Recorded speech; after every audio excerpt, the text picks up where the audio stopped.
Asdiqa, salam alaikum, bonjour ou bonsoir les amis. J'espère que vous allez bien partout où vous vous trouvez. En tout cas, c'est ce que je vous souhaite. Et pour le meilleur de toutes les situations, de toutes les circonstances, bien entendu. Bienvenue sur votre chaîne Bled Mararibia qui attend comme toujours vos encouragements qui nous font bien sûr beaucoup de bien et dont nous avons bien besoin. Merci, un merci tout particulier pour vos précieux conseils, pour vos gentils commentaires ainsi que pour vos compliments. Mais n'oubliez pas de vous abonner pour rester toujours informé à partir de votre chaîne, en quelque sorte, pour rester branché avec nous tout le temps.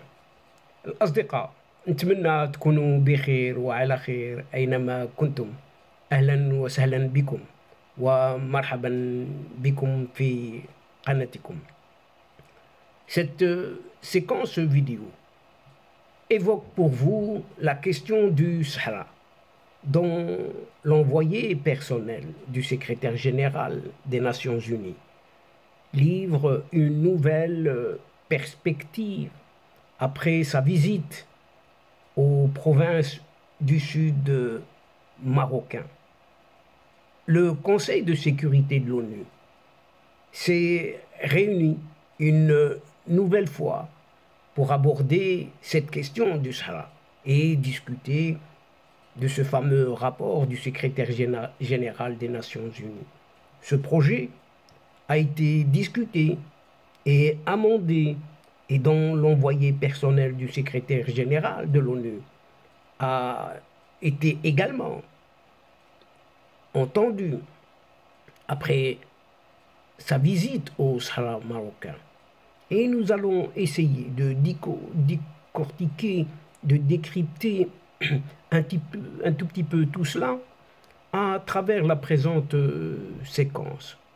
Lors de cette troisième réunion, cette fois-ci à huis clos sur le Sahara marocain, le rapport du secrétaire général de l'ONU, Antonio Guterres, a été lu et abordé dans ses moindres détails pour faire l'objet d'amendements avant l'adoption de la résolution finale qui aura à la fin de ce mois d'octobre.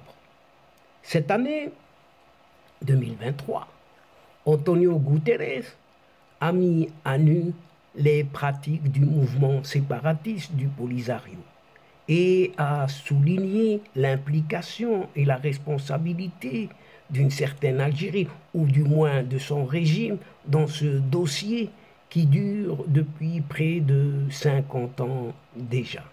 Alors que cette Algérie, ou encore son régime, tente la fuite en avant en refusant d'admettre sa responsabilité, tout en handicapant le processus politique. Le secrétaire général de l'ONU a cité ce pays, donc cette Algérie, pas moins de 4 fois dans son rapport. Et l'a appelé à se remettre sans condition à la table des négociations directes, connues sous le format des tables rondes réunissant le Maroc, l'Algérie, la Mauritanie et ce groupe séparatiste du Polisario, soutenu bien évidemment par le régime algérien. Les discussions ont également abordé la question du renouvellement du mandat de la mission onusienne d'observation de la MINURSO, qui devrait voir un renouvellement d'1 an supplémentaire, puisqu'à la fin du mois d'octobre, son mandat devrait arriver à terme. Le rapport du chef de la MINURSO a également mis en exergue les obstacles et les obstructions posées par cette milice séparatiste tout au long de cette année, ne laissant pas ses membres, les membres de la MINURSO, entre autres, accomplir leur travail d'observation et rendre compte de la situation sur le terrain. A contrario, Le rapport de la mission onusienne a noté l'engagement du Maroc dans le maintien du cessez-le-feu de 1991. L'envoyé personnel du secrétaire général de l'ONU, Staffan de Mistura, a également rendu compte durant la réunion de son briefing de la situation et de sa mission cette dernière année. Et l'un des faits marquants depuis la même période, l'année précédente, donc, se trouve être la visite du diplomate italo-suédois Staffan de Mistura dans les provinces du sud marocain, à savoir Dakhla et Laayoune, entre autres. Staffan de Mistura a pu aller à la rencontre d'élus locaux sahraouis, de la société civile, de représentants des Sahraouis qui lui ont exposé leur vision et leur position dans ce dossier en consacrant la proposition d'autonomie comme seule solution juste et définitive pour ce conflit artificiel. Le diplomate onusien Staffan de Mistura donc, a pu donc visiter le fameux Sahara dont on parle tout le temps et y voir tous les projets de développement économique, sociaux et culturels de la région. À l'instar de cette autoroute Tiznit-Dakhla, le port atlantique, les hôpitaux, les stades à proximité, les écoles et entreprises, tout mis en place pour la population locale et dans un objectif de créer de la valeur ajoutée, de la richesse et une dynamique positive pour tous les habitants de cette région et autres. Cette visite lui a permis à Staffan de Mistura d'observer et d'évaluer la différence entre le Maroc d'aujourd'hui et cette Algérie, ainsi que les conditions de vie des populations.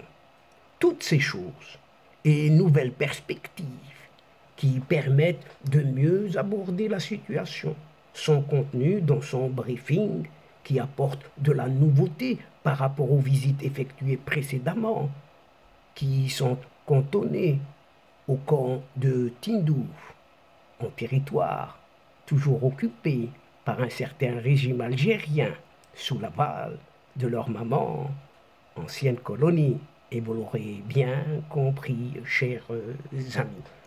Et donc c'est ici que cette séquence touche à sa fin, et en vous disant à une prochaine fois, tout en vous retrouvant avec un immense plaisir. Mais n'oubliez pas de vous abonner, de faire abonner vos proches, vos connaissances, ainsi que vos amis et pourquoi pas les membres de votre famille, pour tout simplement recevoir les dernières infos de votre chaîne, tout en vous remerciant pour votre suivi, votre soutien. Mais n'oubliez pas de partager, toujours partager, autant que vous pouvez le faire, là où vous êtes, tout simplement. La chaîne a énormément besoin de vous. الأصدقاء وصلنا إلى نهاية هذه الحلقة، وقبل موعد آخر للمرة القادمة إن شاء الله لا تنسوا الاشتراك لتصلكم الفيديوهات أخرى، ونشكركم كثير الشكر على مشاركتكم للمتابعة. L'instant est juste arrivé pour vous dire au revoir les amis et à la prochaine fois Inch'Allah. الأصدقاء السلام عليكم ورحمة الله وبركاته. مع السلامة.